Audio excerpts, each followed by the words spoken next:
Okay, let's get started. So today we have a blank document, which is slightly different from how we usually start. I wanted to do something a little different with today's episode and talk about remote work and some of the choices that business leaders can make in order to make the quality of work better for the employees and maybe even some of the contractors or even vendors you have working for your business. So I think we're at a point in time in, I guess we could say, 20th to 21st century history where there is going to be a huge divergence between small and big businesses. And I think the vast majority of small businesses in knowledge work, even if they're not saying they're remote, they're going functionally remote. I'll give you an example. I work in a co-working space during the week, and even though most of the people who work here, other than myself, are somewhat regionally constrained in the scope of their business, which means that they're actually selling physical goods and services within our region, still, I would say the office has 20% of the people here at any given time, which means people are out and about. They're doing things. They're kind of mixing their days with some of the things they need to do for their lives and their families, with also their work, and working in this very hybrid capacity. So I don't think small business, at least in the knowledge work sense, is going back, if that's what I see people selling physical goods and services doing. And as a result, we have this opportunity. Now, the opportunity actually isn't to save money on office rent. That's fine. That's a savings we can get. But we might just end up spending that all on the other end if we're getting together for on-sites or helping our employees with reimbursements. The real opportunity is to recruit from anywhere. So the real opportunity is to have your talent be all over the place or make different decisions dependent on what roles people work in. And so you can have talent pools that actually do need to be local and regional given the kind of markets you serve or sell to. And then you can also have talent pools that can be anywhere in the world. And I think this is the real opportunity. So the opportunity is not the savings necessarily, it's the opportunity for talent. And there's a number of things going on in the US and other countries that I think are just going to accelerate this more and more. And you'll see small businesses taking advantage of this incredible talent lever. So given that we have that talent lever, we then need to ask ourselves, what do we want to do in order to make the quality of work better for our employees, some contractors, and maybe even some vendors? And this is where we get to remote work perks, as I'm calling it for the episode, but we'll call the document quality of work reimbursements. And these are things that we're going to give our team in order to improve the quality of their work and workspace. And they're going to be directly related to what they need to do to get the job done, to make most likely their home or their co-working space or some kind of remote office that they're working in more like an office environment for them. And these are just a couple perks that have been treated more friendly in the tax code, especially in the U.S. recently, and as well as, if you're not spending money on office, then maybe these are things you could spend on. So we're going to kick it off by going over to ChatGPT and generating the list that we want to have for the perks. So I'm going to prompt this with some common perks, and we're going to talk through some of them and what I see as the pros and cons of different ones in terms of how they'll motivate the team and what kind of boondoggles they might get us into from a cost perspective. Okay, so here's the prompt I came up with. So I'm asking ChatGPT, give me a list of 20 common remote work perks that are offered to remote workers in white-collar knowledge work. Some examples include high-speed internet, coffee delivery, and standing desks, just trying to give you some ideas of different kind of perks that I've seen already. And then you could include those examples, but the list should contain 20 items total. So let's see what ChatGPT comes up with, and I want to talk through all these perks in terms of the way I see them motivating the team and whether or not we get good bang for our buck on them. And what I think we're going to do is we're going to pull them into a document and rate them on a 1 to 3 scale, 3 being the highest value and 1 being the lowest value from my perspective. So we'll go through the list, and then that'll help us craft what we actually want to offer our team in terms of the budget items. Okay, so it came up with a good list here, and before we go and rate these, I'm actually going to ask ChatGPT to put these into a table and then include a column that estimates the cost in the US, and then include a blank column with the heading rating. That way we can pull those into the document and just start rating things as we go. So I'm going to have ChatGPT create the table for us real quick. Okay, so you can see this in the table format right here. What I'm going to do is copy this over to the document, and then we'll start the rating process. What I'm going to do for the rating is have a blended viewpoint from my perspective. I'm going to look at not only what does the incentive create, but does the incentive create the right thing we want per dollar spent, and then also how unilateral is the benefit over the team. So if an incentive is really strong for one team member but not for another, that's probably a bad sign for it because it's not going to be egalitarian and bringing the team together. Instead, it's going to be viewed as a lopsided benefit for one group over another. So that's the way I'm thinking about them in terms of what I would rate a 3, a 2, or a 1. So let's copy these over to the document and we'll start doing that process. All right. So we put the table in the document. So I'm going to start reading out the 20 and then give you an idea of my rating. Once again, 3 is high, 1 is low, and then 2s are in the middle for what I think this is going to be for us. And what I hope to get to is 3s, all the 3s that we actually pull into our remote work perks for this company, and then maybe a couple of the 2s too if we don't have a lot of 3s. So let's start up here. We have a high-speed internet stipend. I'm going to say this is one of the most classic. I'm going to rate that a 3. And one of the main reasons is if you have a remote team, then the way they are actually contacting you every single day is via the internet, and giving them this not only provides them with a perk they can use off hours, but it provides them with something that will make them more reliable in the job. So it's a win-win. It applies to everybody. So high-speed internet stipend, I'm all for that one. Coffee or tea delivery subscriptions. I'm going to actually rate this a 2. It's really nice for a person who appreciates these kind of things, but not everybody drinks coffee and tea. It's a small enough gesture that I don't think the people who don't drink coffee and tea would really mind it, and you might be able to find them another alternative. But you do also run the risk of getting so incredibly customized that the benefit starts to lose meaning, and people start to take advantage of it in ways that you didn't really intend. So I think that's more of a 2 rating.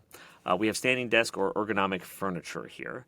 So I'm going to say this is tricky. On one hand, it is a really nice thing for somebody who needs it, but for somebody who maybe already has all their furniture in place or has a certain kind of aesthetic or style they want, they may not want to replace it. And so you end up with a slightly lopsided benefit. So I'm going to put 2 there, although I think it is relevant. You could run a survey and maybe figure out how many of your people want something like that. Then we got monitor and hardware allowance. This one I think is a 3. This is just a classic, if you give them an annual allowance to spend on the different kinds of devices they want. These devices tend to be low enough in cost that you're not running a pure depreciation schedule in the accounting system for them, and they're really more like an employee perk anyway. So I think this is a great one that you can do and just let them customize what exactly they want. Some people want special keyboards, some people want special monitors, some people want something else, but some kind of device that helps them do their job. We have a co-working space stipend. I'm actually going to say this is a 2, although I think it's a good idea to offer this on an as-needed basis. Now, I really like co-working spaces, but I also know a lot of people who would never use them, and so it ends up being kind of a lopsided benefit. It's not something that would apply equally to everybody, so I'll rate that as a 2. There's a home office setup budget. This is nice, but similarly, it kind of depends how well set up people are already, so it can be a little lopsided. So I'm going to call that a 2 as well. Then we have wellness stipends. Wellness stipends I like because they're broad enough and they're a pretty small amount of money, and this will encourage your team to go do activities that are good for them. It is entirely tangential to the business, but almost everybody who works remote has a desire to get out, do more things, do more activities. Whether or not they actually succeed at that is a different question. But I would say this is a good one. You get good value for money. It applies broadly because people can use it differently. It doesn't just mean they have to go do a HIIT class. Some people will maybe spend this on some marathon training. Other people might do it for yoga. You name it. I would have a pretty broad net with the wellness piece as long as they're getting out and doing something. So I'm going to rate that a 3. And then we've got mental health support here. This is good. I actually think this is something that you may want to consider as just part of your health insurance. What I would do, I'm going to rate this a 3 because I think it's a good thing to do, but I'd maybe not put it in the remote worker benefit category, more put it in the health insurance category, depending on what kind of benefit you offer there.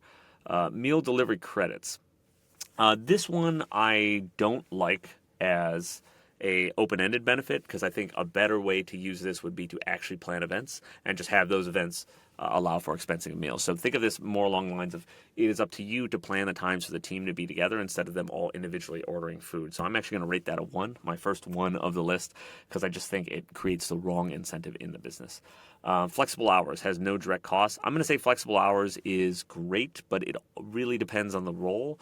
So I'm not even going to rate this one because it's not really a perk that you can give broadly and say to the team that they can have this. I think it really entirely depends on the role. For instance, people in sales or any kind of commercial function, they're going to have to be there when your customers are there.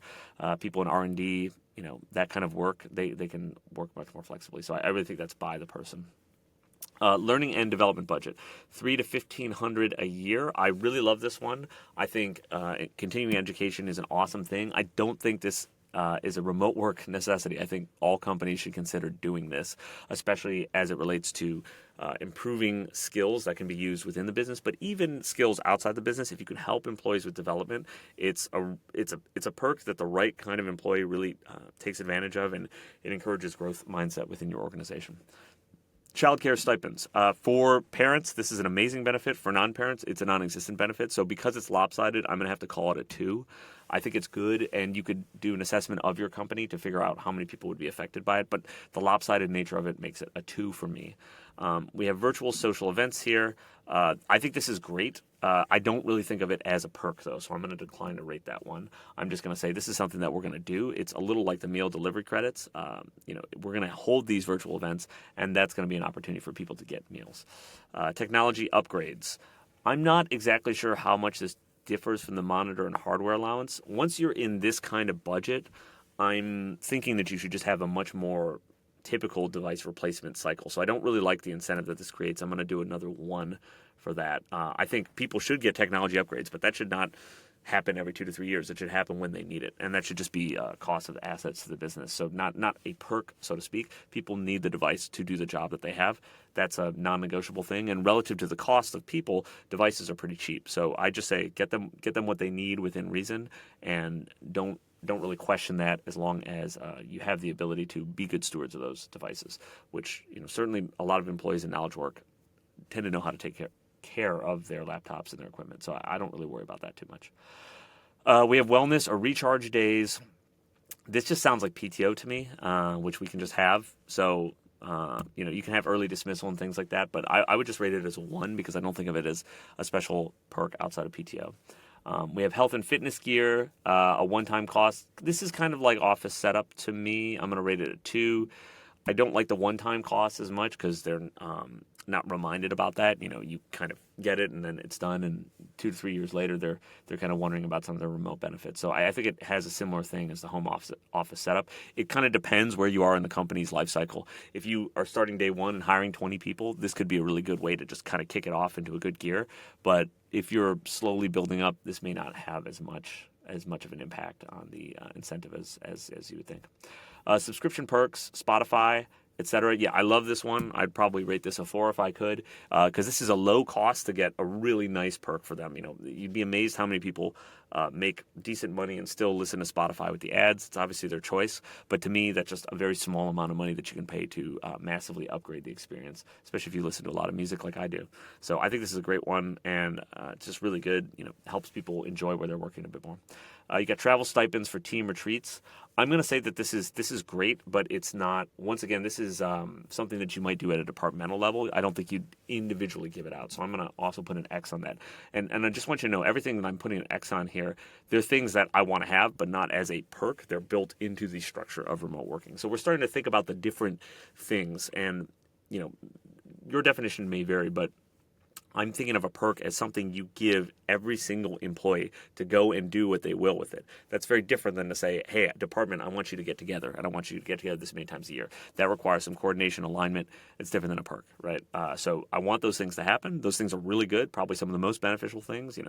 In terms of rating these for a department, I'd probably rate it a 4 or a 5 if I could, but it's not an individual employee perk. It is a perk for the department for them to do things in alignment. Okay, and then we got pet stipends or pet insurance. I don't love this one because it's lopsided, even more so than the child care one.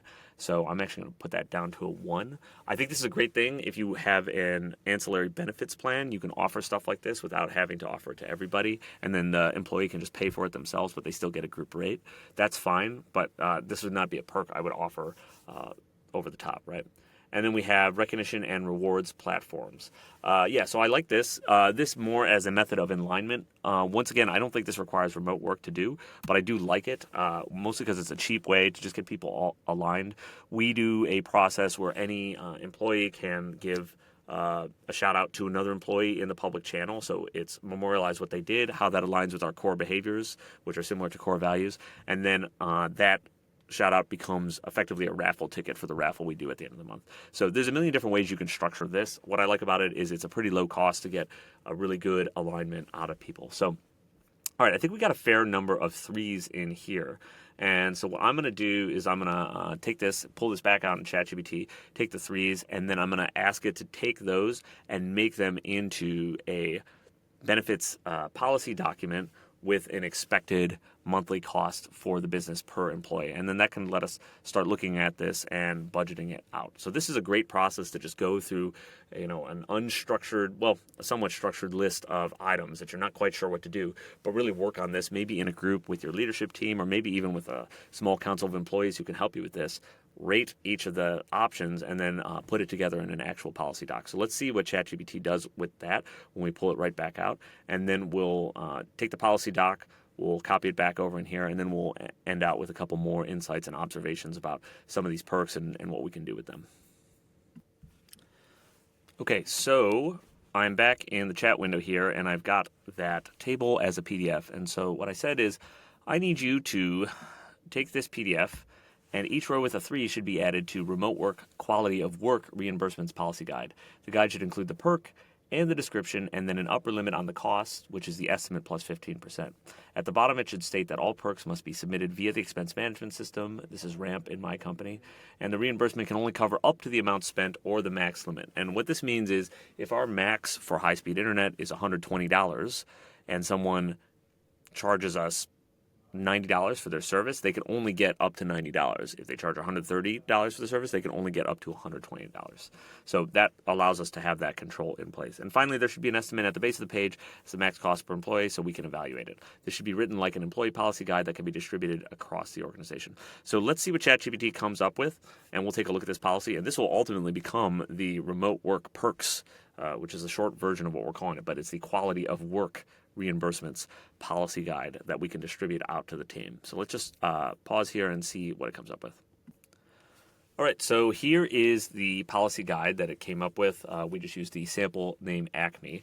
And you can see right here, it pulled out all of our eligible perks and gave a description of it as well as the max reimbursement. Now, when we take a look here, the big lever right here is that learning and development budget. And so this is interesting because I don't think of this as a remote work perk so much as just a employee perk. So that's something you may want to take out of your estimates because sometimes people will benchmark this against the cost of an office, right? So that's kind of the cost you're avoiding by doing some of these remote work perks. And I will say this budget of $7,832 per employee annually is pretty high, right? If you think about a company with say 20 employees, you're going to end up spending about $140,000 a year on that, and that probably gets you close to a lease that could fit those number of employees in a decent metro area.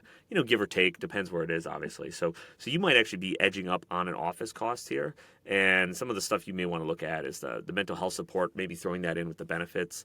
Wellness stipends may also be something you can throw in with the benefits, and then same with learning and development. Just be that's an employee benefit, it has nothing to do with remote work. Then you get to a much more workable number where your biggest thing is really the high-speed internet annually, and I would argue that's a very straight down the line perk because it's needed for everyone to do their job and actually access everything they need to. So the high-speed internet is such a win, especially for any of your commercially oriented team, because they're going to be on video calls with customers, and you don't want them to have internet to break down in those situations. So sometimes it's just a hedge on making sure your business works out well. But otherwise, I like this policy guide. I like the way it works. The other thing I want to mention is I always make people go through a reimbursement process for these perks. And one of the reasons is you want to make sure they value it enough, right? You don't want to just let your team put their cable bill on the company credit card and then just let that run on autopilot. You really want to make sure they value doing the work, and you're not giving out, there's a legal implication of this too. You don't want to be giving out money that they're not actually spending on these things. So submitting receipts also helps with that. But I think a lot of it is figuring out how much people value it. And the truth is some people won't submit the receipts, and that tells me that they don't value it. I'm not going to go chase them down. I'm not going to go force them to use the perk. I might mention it to them, especially if they're new. Maybe they don't know the process. But ultimately, it is on them to take responsibility and take advantage of these things. And some people don't go to work for that. Some people just want to get their salary, maybe learn some things, have collegiality with their teammates, but they don't want to submit receipts. They don't want to worry about expenses, and the amount of money is negligible in their life, and that's fine. So I wouldn't force it on people, but I'd always make it available, make it clear, and focus on the kind of things that we looked at. What are the high impact per dollar, and then what keeps it egalitarian so it's not a fully lopsided benefit. And if you do want to have a kind of lopsided benefit that maybe speaks to a specific department or function, that's fine.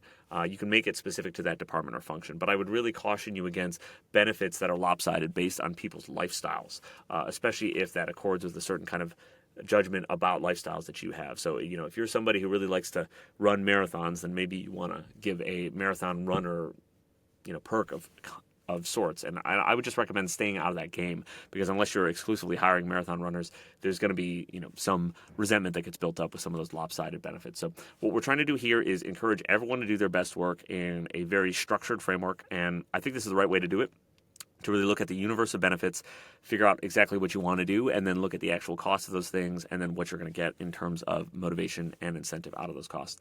So that's it for the week. Thank you so much. We were off last week, but I intend to keep going. I want to keep up the enthusiasm and also change up the topic structure a little bit more. I'm doing a little more publicity for the podcast as well, too. So hopefully we'll get some new listeners and inevitably some new feedback that comes with that, eventually some guests as well. I'm also going to be doing some other appearances so I can promote the show. But the goal of this is to have a evergreen archive of things that you can use to improve your operations and your business. So check out everything about the show at buildingprocess.substack.com or at the YouTube channel, which is just at Building Process, and that's on YouTube. There's a channel there. So I'll have this up today, and thank you for all your feedback and your listening.